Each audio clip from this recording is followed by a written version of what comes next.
नमस्कार, आप देख रहे हैं न्यूज वन हिंदुस्तान। इस वक्त की खबरों में मैं आपके साथ अजय तिवारी।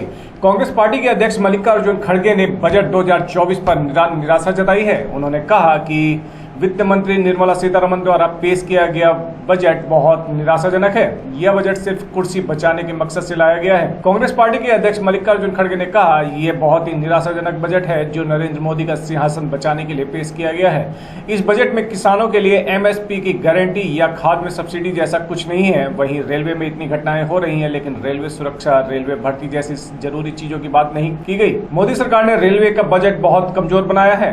ये बजट पहला तो बहुत निराशाजनक बजट है। दूसरा, ये अपना सिंहासन बचाने के लिए ये बजट किया गया है।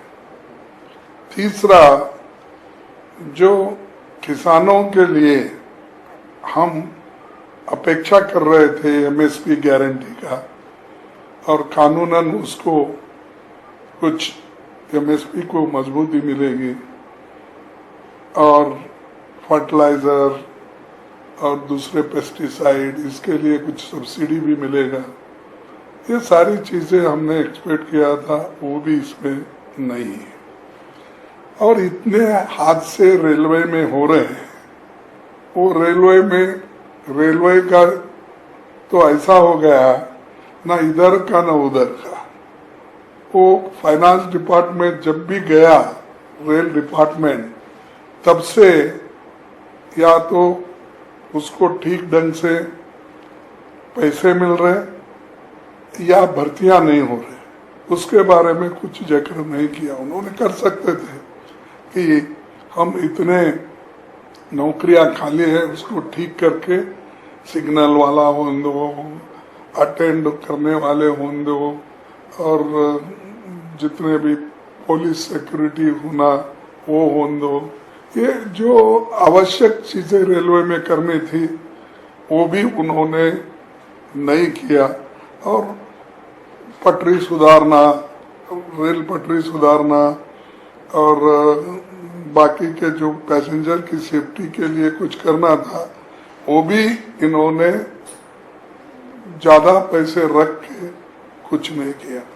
और बहुत दिन से मैं खुद ही कोशिश कर रहा हूँ, जो पहले के स्कीम्स थे, खास करके जो बोगी फैक्ट्री हम कर्नाटक में बनाए थे, उसको एक्सपांड करने का था।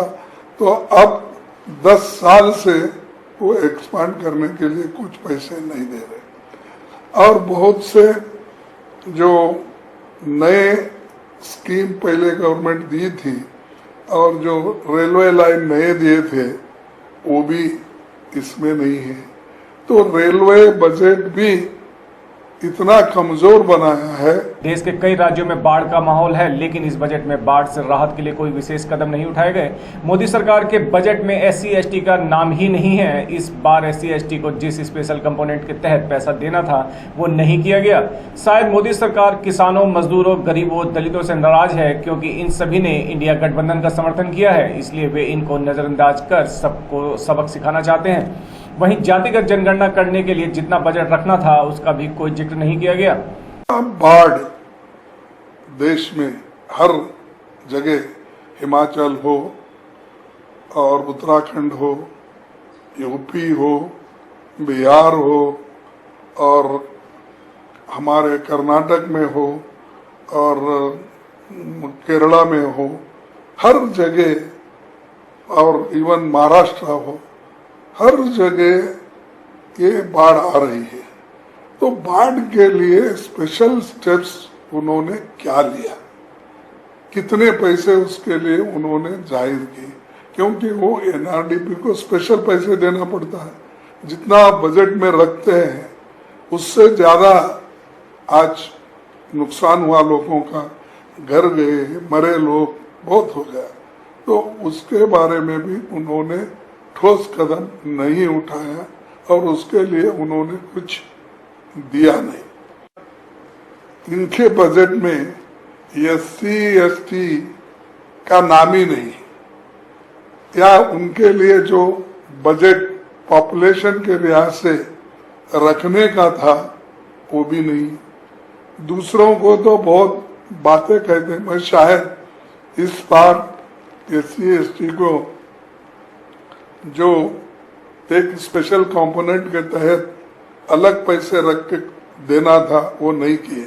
शायद उनको गुस्सा होगा क्योंकि इस बार दलित आदिवासी लोग ज्यादा रुझान इंडिया गठबंधन के दिया है, तो इसीलिए वो गुस्से में वो गुस्सा निकालने के लिए, सबक सिखाने के लिए गरीबों को, दलितों को, पिछड़ों को और माइक्रोस्कोपिक बैकवर्ड्स को उन्होंने नजरअंदाज किया है। मोदी सरकार ने युवाओं के लिए कांग्रेस की योजना कॉपी पेस्ट की और नाम बदल दिया। सारा देश महंगाई से जूझ रहा है, लेकिन बजट में महंगाई के खिलाफ कदम उठाने की बात नहीं की गई। इस बजट में सिर्फ कुर्सी बचाने के लिए कुछ लोगों को खुश किया गया है। ये बजट देखने के बाद ऐसा लगा कि उन्होंने दो मित्रों को खुश करने को छोड़ के दूसरे किसी को भी 140 करोड़ जनता को उन्होंने अलग रखा और दो मित्रों को उन्होंने साथ लेकर कुर्सी बचाने का काम किया है। तो कुल मिलाकर ये बजट किसके लिए है अब बाद में मालूम होगा, क्योंकि एक तो हमने बोला कि दो लोगों के खुशी के लिए ज्यादा है। बजट देखकर लगा जैसे नरेंद्र मोदी ने जनता को नजरअंदाज कर सिर्फ दो मित्रों को साथ लिए कुर्सी बचाने का काम किया। कांग्रेस ने जनता को MNREGA, food security act, health mission, right to health, mid day meal इन जैसी योजनाएं दी हैं, लेकिन मोदी सरकार में लोगों से सिर्फ झूठ बोला गया है। इसलिए इस बार नरेंद्र मोदी ने अपनी गारंटी की बात नहीं की। और वो उनकी हमेशा क्या है, प्रॉमिसेस तो बहुत है उनके, लेकिन काम कुछ नहीं होता। एक आप ऐसा, एक तो इनके 10 साल के बजट में हमको बताइए कि जैसा मनरेगा जैसा प्रोग्राम हमने किया, फूड सिक्योरिटी का हमने प्रोग्राम किया, हेल्थ मिशन का काम हमने किया और राइट टू एजुकेशन का काम हमने किया। ये 10 साल में सारे जनता के लिए, बच्चों के लिए मिड डे मील स्कीम, ऐसी सारी चीजें हमने 10 साल में करके सारे जनता को समान दृष्टि से हमने किया। अब ऐसा बताओ आप किसको, लास्ट टाइम इन्होंने करोड़ों मकान बनाने का आश्वासन दिया, आवास बना, उसमें अभी भी 50% भी नहीं हुआ और आगे अब बनाने का आश्वासन तो दिए हैं, तो जब छत मिलेगा तभी लोग याद करेंगे उनको। अब फिलहाल तो वो शायद मैं तो समझूंगा। Bureau report, news 1 Hindustan, Delhi. Ghaziabad के थाना GRP पुलिस ने ट्रेनों में मोबाइल चोरी करने वाले गैंग को भंडाफोड़ करते हुए गैंग के 3 सदस्य रविंद्र, दीपक व गौतम को गिरफ्तार किया और इनकी निशानदेही पर 128 मोबाइल फोन बरामद किए हैं। पकड़े गए चोर ट्रेनों में यात्रियों को निशाना बनाकर चोरी की वारदात को अंजाम दिया करते थे। इसके अलावा यह तीनों फोन चोरी करने के बाद एक अभियुक्त को दिया करते थे, जो इन्हें बांग्लादेश ले जाकर भेज देता था, जिससे पुलिस EMI नंबर ट्रेस नहीं कर पाए। गाजियाबाद से न्यूज 1 इंडिया से संवाददाता देवानंद वर्मा ने बातचीत की। CEO GRP सुरेंद्र कुमार गुप्ता ने बताया कि इन तीनों ने मिलकर बीते 15 दिनों में ट्रेनों में यात्रियों को चिन्हित कर ये मोबाइल फोन चोरी किए हैं। इनके पास से 128 मोबाइल फोन बरामद किए गए हैं, जिनकी अनुमानित लागत 35,20,000 रुपए बताई जा रही है। वहीं जिस अभियुक्त को यह मोबाइल फोन बांग्लादेश बेचने के लिए दिया करते थे, उसको गिरफ्तार करने में टीम जुटी हुई है। के द्वारा चलाए जा रहे अपराधियों के विरुद्ध अभियान के अंतर्गत आज SRP मुरादाबाद के निर्देशन में उस समय टीम GRP गाजियाबाद व RPF बड़ौदा हाउस को संयुक्त ऑपरेशन में उस समय बड़ी सफलता मिली, जब इनके द्वारा 3 अपराधियों को गिरफ्तार किया गया, जिनके पास से कुल 128 मोबाइल बरामद किए गए, जिसमें से 7 आईफोन हैं। इसमें विशेष बात यह है कि इनके द्वारा ये सभी मोबाइल विदिन 15 डेज NCR में डिफरेंट ट्रेनों से चोरी किए गए हैं। इनकी कुल कीमत 35 लाख रुपए के करीब है और इनसे 6,000 रुपये नकद भी बरामद हुए हैं। ये बड़ा बहादुरी से और बड़े चोरी छुपे ये लोग ये फ़ोन चोरी करते थे। 15 दिन में 130 मोबाइल चोरी, 128 मोबाइल चोरी करना और उनको पकड़े जाना रंगे हाथों। गाजियाबाद से देवानंद वर्मा की रिपोर्ट। दिल्ली के करोल बाग के बिडनपुरा गली नंबर 1 में बैग के शोरूम में जबरदस्त आग लग गई। आग लगने का कारण शॉर्ट सर्किट बताया जा रहा है। आग की सूचना मिलते ही फायर की कई गाड़ियां मौके पर पहुंची और आग बुझाने में जुट गईं। काफी मशक्कत के बाद आग बुझाने में कामयाबी हासिल हुई। इस आग में किसी के भी हताहत होने की कोई सूचना नहीं है, लेकिन लाखों का माल जलकर खाक हो गया।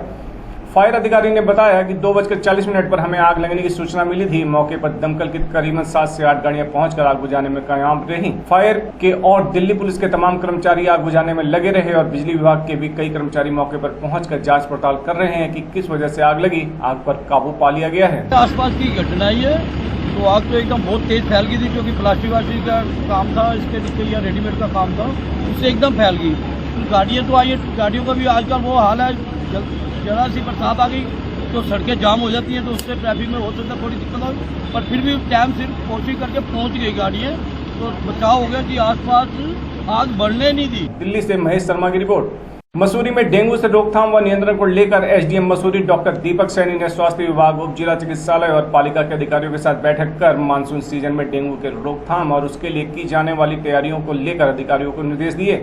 जिसके बाद मसूरी उप जिला चिकित्सालय प्रशासन द्वारा अस्पताल में डेंगू वार्ड स्थापित कर डेंगू से निपटने को लेकर पूरी तैयारी कर ली गई है। मसूरी उप जिला चिकित्सालय के CMS डॉक्टर यतेंद्र सिंह ने बताया कि मसूरी के तापमान में डेंगू मच्छरों के पनपने की संभावना नहीं रहती, लेकिन अन्य शहरों से आने जाने वाले लोगों में डेंगू के केस पाए गए, जिसकी संख्या मात्र 3 थी। उन्होंने बताया कि अस्पताल में डेंगू के लिए 4 बेड व एक आइसोलेशन बेड तैयार किया गया है, जिसमें मच्छरदानी लगी है व अस्पताल में पर्याप्त मात्रा में औषधियां उपलब्ध हैं तथा फिजिशियन की नियुक्ति की गई है। उन्होंने कहा कि उप जिला चिकित्सालय डेंगू से निपटने के लिए पूरी तरह से तैयार है। पिछले साल की तरह इस साल डेंगू का प्रकोप मुझे लग नहीं रहा कि अब होगा। देहरादून में ही डेंगू केसेस नहीं पाए जा रहे हैं इतने जितने पिछले साल हुए थे। और हमारा जो मसूरी क्षेत्र है यहाँ का टेम्परेचर काफ़ी डाउन रहता है, इसलिए डेंगू का मच्छर जो एडीज होता है वो नहीं पनप पाता है। तो मुझे नहीं लगता कि और इस साल डेंगू का इस तरह से आपदा आएगी या एपिडेमिक होगा डेंगू के संबंध में। लेकिन फिर भी हम लोगों की पूरी तैयारी है। जिला अधिकारी महोदया मैडम ने बोला था, तो हम लोग पहले से तैयार थे सब, और मीटिंग में भी बता दिया। फॉगिंग वगैरह नगर पालिका कर रही है और हम लोग तैयार हैं। अगर कोई केस इस तरह का आएगा तो हमारे पास फिजिशियन भी है, जांच करने की किट भी है और दवाइयाँ सारी हैं। Bureau report, news 1 Hindustan Mussoorie. धर्मनगरी हरिद्वार में आजकल कांवड़ यात्रा अपने चरम पर है। वहीं सायंकालीन आरती के बाद औचक निरीक्षण करने एसएसपी पहुंचे, जिससे हड़कंप मच गया। सायंकालीन गंगा आरती के पश्चात एसएसपी हरिद्वार अचानक हरकी पैड़ी क्षेत्र अंतर्गत घने भीड़ भाड़ वाले इलाके में लगी ड्यूटियां चेक करने पहुंचे और कमियां पाए जाने पर आपत्ति जताते हुए प्रभारियों को आवश्यक सुधार करने हेतु कहा एवं मालवीय चौक, संजय पुल, कांगड़ा पुल, पंतद्वीप पार्किंग होते हुए हाईवे तक आ गए और मार्ग में जा रहे भोलों से बातचीत की।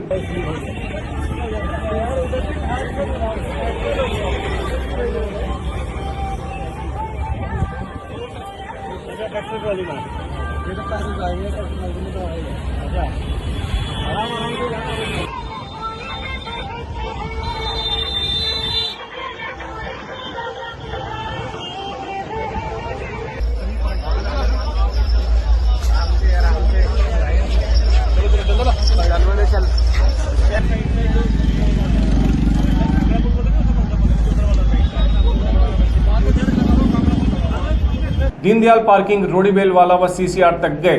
कप्तान द्वारा अचानक पैदल इतना लंबा मार्ग तय करने से सभी अधिकारी कर्मचारी अलर्ट हो गए। वहीं मंगलवार देर रात श्री शिव कांवड़ सेवा समिति मौनी बाबा मंदिर सितारगंज का 120 कांवड़ियों का जत्था कांवड़ लेने हरिद्वार गया है। यह जत्था बुधवार जल उठाकर 1 अगस्त को सितारगंज पहुंचेंगे और यहां अपने अपने क्षेत्र में शिव मंदिर में जल चढ़ाया जाएगा।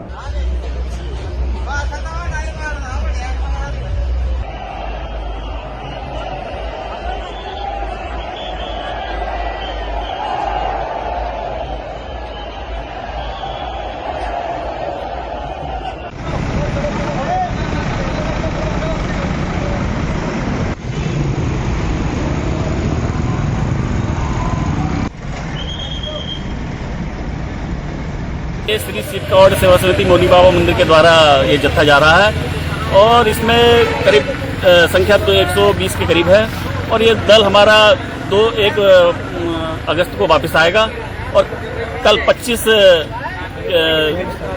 जुलाई को हम जल उठाएंगे और 2 अगस्त को भगवान शंकर का जलाभिषेक किया जाएगा। Bureau report, news 1 Hindustan, Haridwar, Dehradun.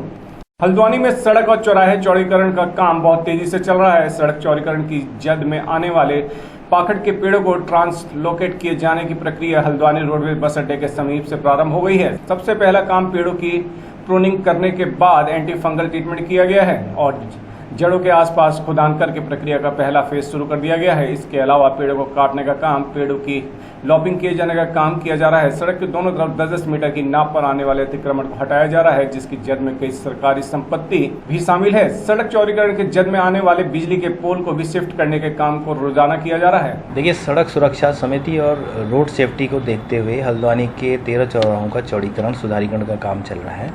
उसी क्रम में पूर्व में इन वृक्षों का जो पातन है उसके लिए इनका छपान किया गया था। तो डीएम मैडम ने इनके प्रति संवेदनशीलता दिखाते हुए ये निर्णय लिया है कि उसमें जो चौड़ी पत्ती के प्रजाति के पेड़ हैं, खासकर जो पर्यावरण की दृष्टि से बहुत उपयोगी हैं, जिसमें पीपल, पाकड़ या इस तरह के हैं, उनको हम लोग पातन के बजाय उनका रिलोकेशन कर रहे हैं। तो रिलोकेशन करने के लिए उसका प्रोसेस शुरू कर दिया गया है। इस पूरी श्रेणी में हम लोगों ने प्लान किया है कि करीब शहर के आसपास के 40 के आसपास पेड़ जो हैं उनको हम इसको रिलोकेट करेंगे। जी सर, रिलोकेट पेड़ होने से उसमें गढ़गाम का भी एक बड़ा पाकड़ का पेड़ है और ये सारी चीज़ें जनता भी लगातार इस चीज़ को देख रही है। क्या कहना चाहेंगे इसको लेकर जो पूरा। Bureau report, news 1 Hindustan, Haldwani. बने रहे खबरों में, देखते रहे न्यूज 1 हिंदुस्तान। नमस्कार। आप देख रहे हैं न्यूज 1 हिंदुस्तान।